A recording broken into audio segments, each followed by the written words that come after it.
ডুমডুমা দুটা বিশেষ কৰ্মযজ্ঞ সমাপনৰ কাৰণে উপস্থিত হৈছোঁ। এটা আমি সকলোৱে জানো যে আজি বসুন্ধৰা 2 আঁচনিৰ অধীনত যিসকল ৰাইজে ভূমি পট্টা পাবৰ বাবে নিৰ্বাচিত হৈছে তেওঁলোকক আমি ভূমি পট্টা বিতৰণ কৰোঁ।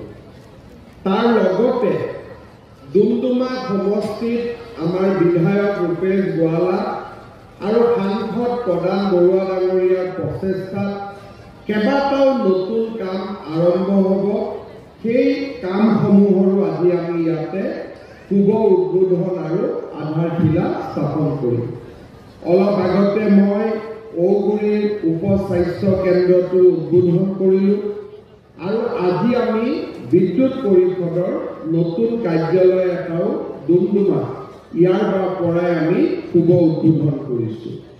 আজি আমাৰ ডুমডুমা সমষ্টিৰ কেইবাটাও নতুন ৰাস্তাৰ নিৰ্মাণৰ কাম আৰম্ভ হ'ব। ৰাষ্ট্ৰীয় ঘাইপথ 37ৰ পৰা দৰিয়াভেটি পথ আৰু ডুমডুমাৰ পৰা ফিলবাৰী পথ, নাজিৰাটিং LP স্কুল হৈ কাকজান মছজিদৰ পৰা আমগুৰি পথৰ নিৰ্মাণ, ৰাষ্ট্ৰীয় ঘাইপথ পথৰ পৰা সেউজপুৰ হৈ টিফুকলৈ পথৰ নিৰ্মাণ, গৌৰীপুৰ পথৰ পৰা বেটিজান হৈ কৃষ্ণ মন্দিৰ সত্যলতা গগৈ আইতা গৃহলৈ পথ নিৰ্মাণ, মুৰ্গীকণা হৈ ডাঙৰি চাহ বাগানৰ পৰা ধুমাকুণ্ডালৈ পথৰ নিৰ্মাণ, বদলাভেটি ৰাঁচী লাইন পথ, ৰাইডাং চাহ বাগান হৈ হাঁহচৰা চাৰিআলিৰ পৰা ৰাষ্ট্ৰীয় ঘাইপথ 15লৈ নতুন পথ, ৰূপাই চাহ বাগানৰ পৰা নিচাজান গাঁও পঞ্চায়তলৈ পথৰ নিৰ্মাণ, বাগজান লোক নিৰ্মাণ পথৰ পৰা দিয়ামলি নগামাটিলৈ পথৰ নিৰ্মাণ, দিচাজান চাহ বাগানৰ 7 নম্বৰ লাইন পথৰ নিৰ্মাণ, চাহ ফেক্টৰীৰ পৰা 3 দলং বৰডুবিলৈ পথৰ নিৰ্মাণ, পুনিয়াজান হৈ আমগুৰি সৎসংগ কেন্দ্ৰৰ পৰা ভিতৰ ৰংদৈ মিচিংগাঁৱলৈ পথৰ নিৰ্মাণ, কুমচাং নাৰ্চাৰীৰ পৰা চাওৰা লাইন পথ, বদলাভেটি স্প্ৰিং লাইন পথ আৰু ফটিকাজান ডিভিজনৰ পৰা 17, 37, 22, 26 নম্বৰ লাইন হৈ 25 নম্বৰ লাইনলৈ পথৰ নিৰ্মাণ। এই গোটেইখিনি আঁচনিত 40 কোটি টকা ৰাজ্য চৰকাৰে ব্যয় কৰিব। ডুমডুমা সমষ্টিৰ বাট পথৰ উন্নতি হ'ব।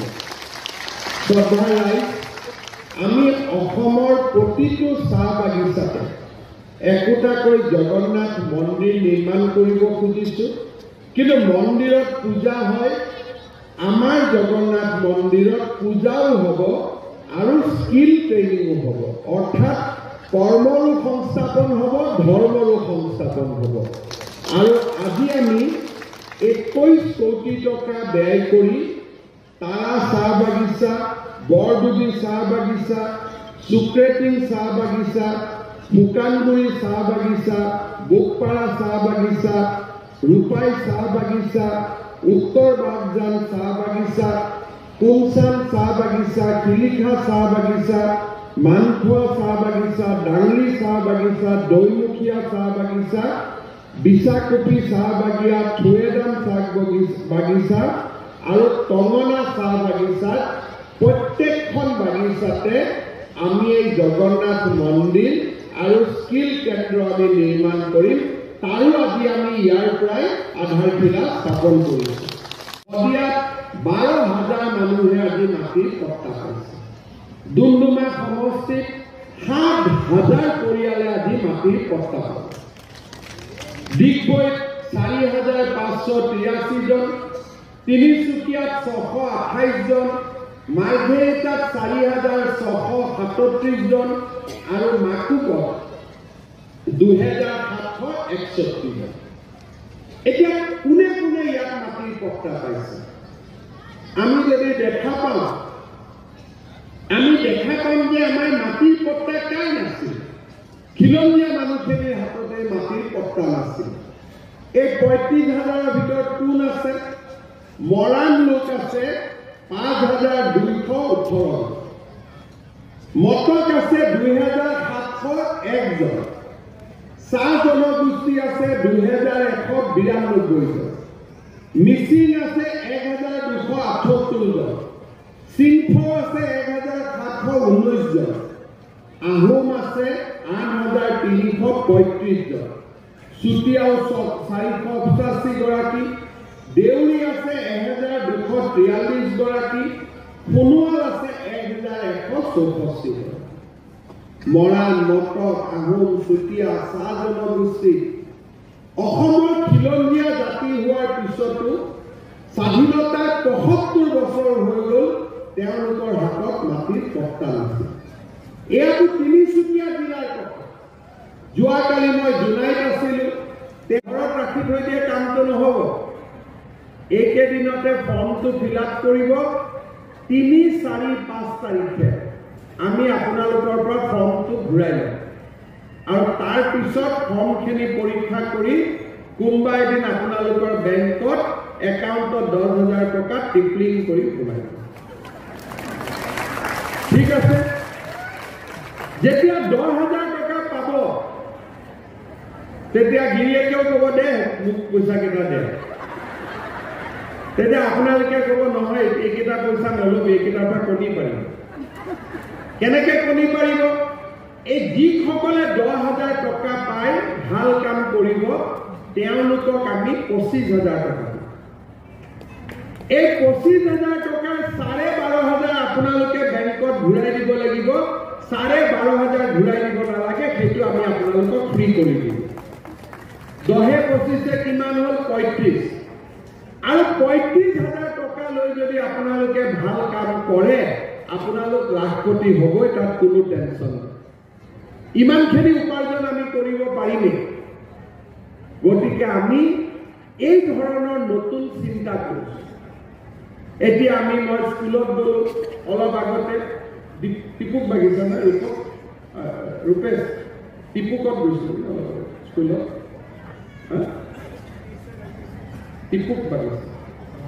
টিপুক বাগিচা আমি LP স্কুলত গ'লো, ছোৱালীবিলাক পঢ়ি আছে। সিহঁতি লাহেকৈ মেট্ৰিক পাছ কৰিব। যেতিয়া মেট্ৰিক পাছ কৰিব তেতিয়া মাক বাপেকে ল'ৰাটোকে কলেজত পঠাব নে ছোৱালীটোক পঠাব? দুইটাটো পঠাবই নোৱাৰে। গতিকে ল'ৰাটোক কলেজত পঠাই দিব, ছোৱালীটোক বিয়া হ'ব কৰিব।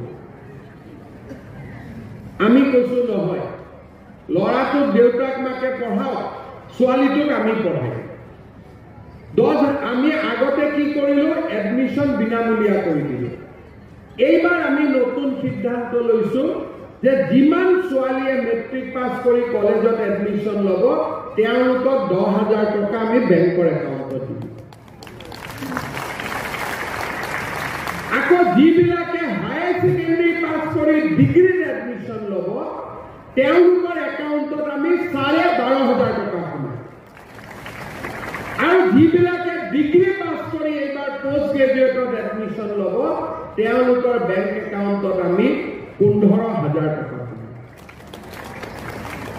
আপোনালোকে চিন্তা কৰক, ১ লাখ চৰকাৰী চাকৰি, ৰেচন কাৰ্ড, অৰুণোদয়, ছোৱালীৰ বাবে পঢ়াৰ খৰচ, স্কুটি, চাইকেল, মাইক্ৰ' ফাইনেন্স, বসুন্ধৰা, মেডিকেল কলেজ, ৰাস্তা ঘাট, স্কুল, অংগনবাদী, 2টা বছৰৰ ভিতৰতে আমি কিমানবিলাক কাম কৰাৰ বাবে চেষ্টা কৰিছোঁ।